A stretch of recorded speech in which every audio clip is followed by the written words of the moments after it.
রহমানির রহিম। দর্শক বন্ধুরা, আজকে আমি আপনাদের দেখাবো যে আমার এই আঙিনার মধ্যে গাছটিতে দুটি বানানা ম্যাঙ্গো আম পেকেছে।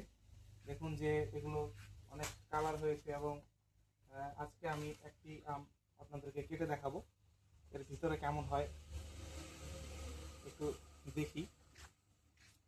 এর আটি কিন্তু অনেক পাতলা।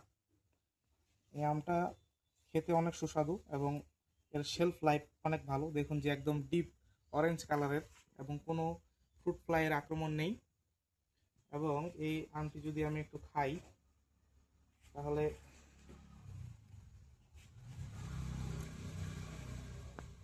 খুবই মিষ্টি। দেখুন, আমার এর আগে আরও কিছু আম ছিল যেগুলো পেকে পড়ে গেছে। কিং অফ চাকাপাত আমটি আমি ইতিমধ্যে হারভেস্ট করে নিয়েছি। এখন শুধুমাত্র বানানা ম্যাঙ্গো আছে আর এই বাড়িফোর আমগুলো আছে। এগুলো আরও 1 মাস পরে পাকবে।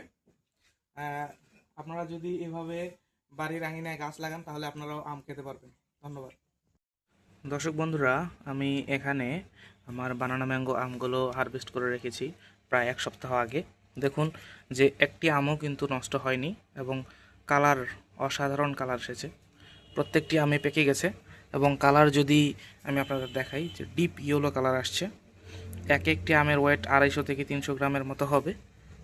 এখানে সবাইকে দেওয়ার পরে অবশিষ্ট 14 পিস আম রয়েছে। এটি একটি গাছেরই প্রায় 20-25টার মতো আম হয়েছে। আমার এরকম বানানা ম্যাঙ্গো আরও অনেক গাছ রয়েছে।